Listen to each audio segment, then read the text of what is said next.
नमस्कार दोस्तों, स्वागत है आप सभी का मेरे YouTube चैनल भाट इंग्लिश क्लासेस पर। मैं आपका दोस्त सुबोध भाटी हाजिर हूँ आपके लिए लेकर एक और बहुत ही महत्वपूर्ण सेशन। देखिए, अगर मैं बात करता हूँ अपने जीवन की, आज मैं अपने जीवन से बाहर होकर, एसएससी से बाहर होकर और इंग्लिश से बाहर होकर उन लाखों करोड़ों स्टूडेंट का दर्द महसूस मैंने किया है जिन्होंने ग्रुप डी का एग्ज़ाम का फॉर्म भरा था। उनका दर्द मैंने महसूस किया है और किस तरह उनका यूट्यूब पर पागल बनाया जा रहा है। लाखों लाखों लाखों लाखों कमेंट, लाखों लाखों व्यूज बटोरे जा रहे हैं लोगों के द्वारा, बट स्टिल सिचुएशन बदल नहीं रही, सिचुएशन सेम है। ठीक है, वे आपके हमदर्द बनने की कोशिश करते हैं लोग और फिर बन नहीं पाते, कुछ करना ही नहीं पाते। अगर ऐसा वे करा पाते ना तो अब तक एग्जाम हो गया होता। जैसे एसएससी ने अपना एग्जाम जबरदस्ती करा लेते हैं, ग्रुप डी क्यों नहीं करा पा रहा है, रेलवे क्यों नहीं करा पा रहा है रेलवे? क्योंकि आपको जो मेंटर हैं, जो आपको कर रहे हैं, फॉलो करते हो जिन्हें आप, वे आपको सही डायरेक्शन नहीं दिखा रहे हैं भाई। ठीक है, और मैं आपको बताऊंगा कि आपको करना क्या है। मैं आपको बताऊंगा कि एग्जाम अभी नहीं होगा, ये डेफिनेटली बात है। मैं बताऊंगा कि नए नए जो नोटिस आ रहे हैं एग्जाम के, वे क्यों आ रहे हैं। देखिए, मैंने एक स्टडी की है आप लोगों के लिए कि आप लोगों का दर्द मैंने समझा है, उसी को मैं यहाँ पर आपके सामने दिखाने जा रहा हूँ भाई। अब आप सोचेंगे कि आपकी बात हम क्यों माने भैया। तो देखिए भैया, पहली बात, मेरी बात आप क्यों मानो भैया। देखो, बहुत सारे एग्जाम क्वालिफाई कर चुका हूं, तो मुझे सिचुएशन पता है कैसे कैसे सिचुएशन हमारे सामने हो सकती है और क्या क्या हमारा बोर्ड सोच सकता है, ये मेंटलिटी भी मैं रखता हूं। दूसरा बात, एसएससी का, हम एसएससी वाले हैं भाई, और एसएससी वाले कोई बात ऐसे ही नहीं कि मुंह फाड़ कर चले गए। ठीक है, हम जो भी बात करते हैं डंके की चोट पे करते हैं और मैथमेटिकल चीज़ों को प्रूफ करते हैं भाई। मैथमेटिकल चीज़ों को प्रूफ करने का मतलब होता है कि साक्ष्य आपके सामने रखना, और जब साक्ष्य आपके सामने होंगे तो डेफिनेटली सही बात निकल कर आएगी। ठीक है, चलिए तो स्टार्ट करते हैं। मैं ज़्यादा बकवास नहीं करूंगा, मैं सीधा अपने टॉपिक पर चलते हैं भैया। अभी क्या हुआ है भैया, आरआरबी ग्रुप डी का एग्जाम के बारे में बहुत सारी बातें चल रही हैं। मैं खोलता हूं यूट्यूब चैनल तो दुनिया भर group D group D group D group D नई नई बातें टीचर बता रहे हैं। तो भैया, अगर मैं बात करता हूँ आरआरबी ग्रुप डी, 2019 में अप्रैल मई में इसका भैया नोटिफिकेशन आया था और फॉर्म भरे गए थे, और उसके बाद लगातार यही बातें सामने आ रही कि अब एग्ज़ाम होगा, अब एग्ज़ाम होगा। साल पर साल बीत रहे हैं भैया, बट एग्ज़ाम की डेट नहीं आ पा रही है। एक बार आया था कि अप्रैल से जून महीने के बीच में 2021 में आपका एग्ज़ाम होगा, फिर वो भैया लकीली सरकार की मदद करता है, कोविड-19 आया और फिर से आपका सियाप्पा फैल गया। तो आखिर ये आरआरबी ग्रुप डी के एग्ज़ाम क्या सियाप्पा है, ये क्या सिस्टम चल रहा है भाई, वो हम समझने की कोशिश करते हैं बारीकी से। देखिए, मैंने एक लाइन लिखी है भैया, आप इस लाइन को पढ़ो ध्यान से। अभी नहीं होगा एग्ज़ाम 100%। अगर मैं 100% लिख रहा हूँ ना भाई, तो इसके पीछे कुछ ना कुछ ऐसा मुझे मिला होगा या मैंने सोचा होगा कि कुछ ना कुछ तो ऐसी वजह है जो अभी एग्जाम आपका नहीं होगा। कम से कम 1-1.5 महीने कोई एग्जाम आपका होने वाला नहीं है आरआरबी ग्रुप डी, ये डेफिनेटली बात है। ठीक है, आपने देखा होगा एक बार एप्लीकेशन स्टेटस के बारे में, वहाँ से बहुत सारे एप्लीकेशन स्टेटस आया था आपका, और बहुत सारे बच्चे क्या हो गए थे भैया, आपके रिजेक्ट हो गए थे। ज़्यादा नहीं हुए थे, जब 1 करोड़ लोग ने फॉर्म भरा है तो 0.% बच्चे बाहर भी होंगे। तो वही एप्लीकेशन स्टेटस आया, बहुत सारे बच्चे किसी का फोटो की वजह से, किसी और कारण से बच्चे बाहर निकाल दिए। ठीक है, तो वे गुस्से में थे बच्चे, भैया हम बाहर निकल गए, हमारी क्या गलती है। तो क्या हुआ है अभी थोड़ा क्या हुआ है कि अब बच्चे थोड़े एंग्री हैं। जैसे एसएससी दबादब क्या कर रहा है, एसएससी एकदम एग्जाम निकाल रहा है, एमटीएस का एग्जाम टाइम पर हुआ है, सीएचएसएल का एग्जाम का रिजल्ट टाइम से पहले आया है, सीजीएल का आया है। तो आरआरबी वाले जो बच्चे हैं, रेलवे वाले, उनके दिमाग में गुस्सा है कि हमारा कुछ क्यों नहीं हो पा रहा है। तो समझे देखे बात को। तो अभी क्या आपको एक छोटा सा टॉपिक दिया है, एक छोटा सा आपको मिठाई दिया है कि आप मुंह में डालो और शांत बैठ जाओ। क्या अभी आपका जो आया है मुख्य बिंदु की तरफ मैं चलता हूं। अभी आरआरबी का नोटिस आया है, न्यू नोटिस। आरआरबी ने अभी न्यू नोटिस डाला है भैया, आपका रेलवे ने, कल आया था शायद वो नोटिस। उस नोटिस में क्या लिखा हुआ है मैं यहाँ पे लिख दे रहा हूँ, एक बार आप नोटिस देख लो। ठीक है, ये इंग्लिश में लिखा हुआ है, आप एक बार पढ़ लेना भैया इस नोटिस को। अदरवाइज मैंने लिंक इन डिस्क्रिप्शन बॉक्स में भी मैंने लिंक आपको अवेलेबल करा दिया है, वहाँ से आप नोटिस पढ़ सकते हैं। और वो नोटिस चीख के कह रहा है कि वो क्या करने जा रहे हैं, एग्जाम को दूर धकेलने जा रहे हैं। ठीक है, ऐसा उन्होंने किया क्यों है भैया, नोटिस उन्होंने इसलिए निकाला है ताकि बहुत सारे बच्चे गुस्से में हैं, उस नोटिस से वे क्या हो जाएंगे, थोड़ा शांत हो जाएंगे बस। ठीक है, अभी प्रोटेस्ट वगैरह नहीं करेंगे सरकार के खिलाफ, सिर्फ यही वो नोटिस करना चाह रहा है। उस नोटिस से होगा क्या भैया, किसी का फायदा, बहुत गिने चुने बच्चों का फायदा होगा और बहुत सारों का नुकसान है। बहुत सारों का नुकसान कैसे है, तुम जानते हैं, करोड़ों लोगों ने फॉर्म डाला था आरआरबी ग्रुप डी का, उनमें से बहुत थोड़े 0.% में 0% में बच्चे क्या हुए हैं भैया, डिबार्ड कर दिया है, मतलब उन्हें क्या कर दिया था, रिजेक्ट कर दिया था भैया एप्लीकेशन स्टेटस। अब क्या करा है उन्होंने, कहा है कि अब हम दोबारा क्या करने जा रहे हैं भैया, मैं बता रहा हूँ, वे कह रहे हैं कि हम दोबारा क्या करने जा रहे हैं कि हम दोबारा से भैया री एप्लीकेशन स्टेटस निकालेंगे। री एप्लीकेशन स्टेटस के लिए हम क्या करेंगे, दोबारा से स्क्रूटनी करेंगे। वे कैसे कि हम एक मौका उन बच्चों को देंगे जो रिजेक्ट हो गए हैं, वे क्या करें, अपना सब कुछ सही दोबारा से करें और दोबारा से अपने फॉर्म को ठीक कर सकते हैं। मतलब ये तुम बताओ, अगर ये दोबारा फॉर्म को सही करेंगे भैया, ये दोबारा से चीज़ें करेंगे तो दोबारा फिर क्या होगा, दोबारा स्क्रूटनी कराएगा आरआरबी, दोबारा स्क्रूटनी कराएगा तो फिर समय लेंगे। तो जब इतना समय में लेंगे तो तुम सोच सकते हो क्या एग्जाम हो सकता है क्या तुम्हारा अभी हाल फिलहाल में, बिल्कुल भी एग्जाम नहीं होगा। ठीक है, बहुत सारे धुरंधर बैठे हैं, बहुत ही इंटेलिजेंट पर्सनस हमारे यूट्यूब पर बैठे हैं, कह रहे हैं कि एग्जाम होने वाला है। अरे भैया क्यों बच्चे को यार धोखे में रख रहे हो, लिख देते हैं कि एडमिट कार्ड आने वाला है, लाखों लाखों व्यूज बटोर रहे हैं। तो तुम तो बच्चे समझदार हो, पढ़े लिखे हो यार। ठीक है, अगर गवर्नमेंट जॉब की आप तैयारी कर रहे हो तो आप पढ़े लिखे हो निश्चित रूप से। तो ऐसे ऐसी अफवाहों पे ध्यान मत दो भैया, आप रियलिटी चीज़ें देखो, रियलिटी चीज़ें आपको गूगल पर मिलेंगी, वहाँ पर आप सर्च मारो। ठीक है, ये बेफालतू में यूट्यूब के बहकावे मत आया करो। ठीक है, आ जाओ भैया। अब दोबारा बच्चे क्या करेंगे भैया, अपना फॉर्म को सही करेंगे। दोबारा क्या करेगा, दोबारा एप्लीकेशन स्टेटस में क्या हुआ भैया, अब दोबारा एप्लीकेशन स्टेटस अब डालने का मतलब एक चक्रव्यूह तुम्हारे सामने रख दिया है, एक चक्रव्यूह में तुम्हें फांस दिया है भैया दोबारा से। एक चक्रव्यूह में कैसे फांसा, मैंने अभी तुम्हें थोड़ी देर पहले बताया है। जब दोबारा बच्चे अपने फोटो वोटो वगैरह सही करेंगे, या जो भी प्रॉब्लम उन्हें हुई है आपके एग्जाम मतलब फॉर्म भरते हुए, उन सबको ठीक करेंगे।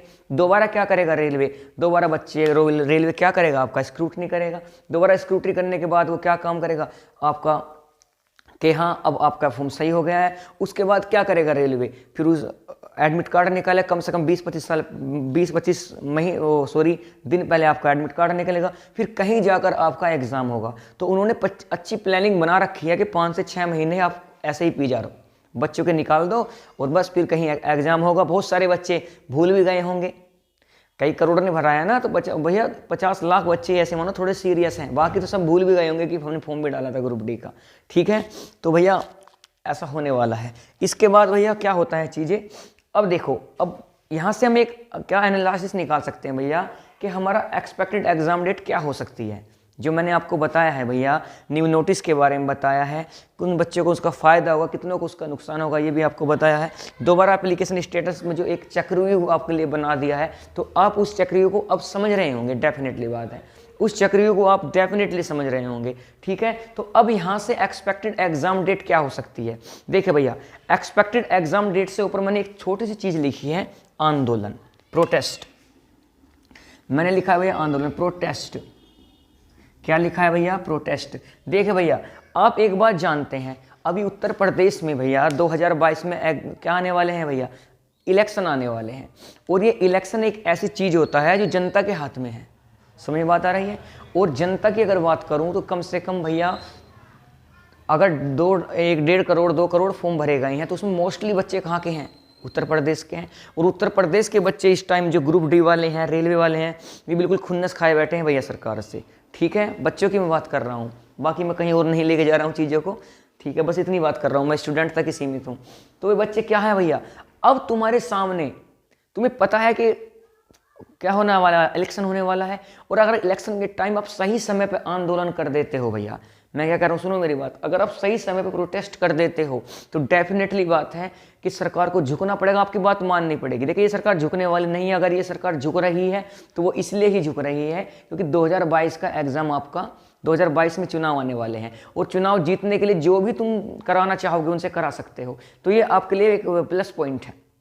तो उसके लिए भैया आपको एग्जैक्ट टाइम पर आपको क्या करना पड़ेगा, आंदोलन करना पड़ेगा। और एग्जैक्ट टाइम आंदोलन का मतलब है कि यही सही समय है, अब सही समय है भाई तुम्हारा, अब नाउ ये तुम्हारा बिल्कुल राइट टाइम है। अगर आप यहाँ से अब प्रोटेस्ट करते हो, और प्रोटेस्ट करने का तरीका आप एसएससी वालों से सीख सकते हो, कैसे झुका दिया एसएससी को उन्होंने, प्रोटेस्ट करते हैं। अब देखो एसएससी बिल्कुल सही समय पर आ गई है, अपना बिल्कुल ठीक समय पे एग्जाम ले रही है, सब कुछ कर रही है। तो ऐसे आप भी कर सकते हो भाई। आपको करना क्या है भैया, आपको जो भी आपका मेंटर है जिनसे आप पढ़ते हो उनसे कहो कि प्रोटेस्ट एक बड़े लेवल पर कराओ सर। उसके लिए आपको कुछ भी hashtag RRB group D exam date इस टाइप का आपको करना है और ट्विटर पे छा जाना है बस। अगर 1 करोड़ 2.5 करोड़ लोगों ने फॉर्म भरे हैं, अगर 1 करोड़ ने भी ट्विटर पर अगर भैया ये लिख दिया ना, तो सरकार नाच जाएगी तुम्हारी। सरकार नाच जाने का मतलब है कि तुम्हारी एग्जाम इतनी जल्दी होने का, या फिर बहुत जल्दी आपका एग्जाम हो जाएगा।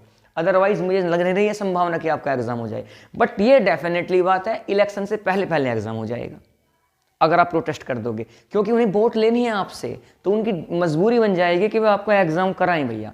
तो सबसे बढ़िया बात यही है कि आंदोलन पर भैया बैठ जाओ, सब बच्चे यूनिटी में हो जाओ, सब बच्चे यूनिटी में आ जाओ और भैया आप क्या करो, प्रोटेस्ट करो ऑन द ट्विटर पे आप प्रोटेस्ट करो, ठीक है।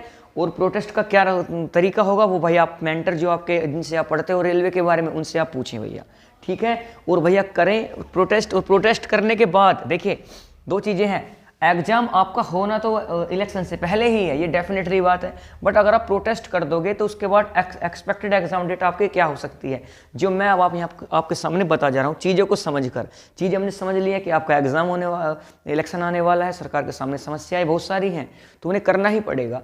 अब अगर आप सही समय पर प्रोटेस्ट अब कर देते हैं तो डेफिनेटली आपकी क्या एक्सपेक्टेड एग्जाम डेट होगी, मैं ये आपको बताने जा रहा हूँ। देखिए अगर एक्सपेक्टेड एग्जाम डेट की अगर मैं बात करता हूँ तो आंदोलन के बाद अगर आप मान के चलते हैं भैया, तो अभी उन्होंने भैया एप्लीकेशन स्टेटस को दोबारा ओपन करा है, तो भैया यहाँ से भी क्या करेंगे, 1 महीना आपका खींच लेंगे।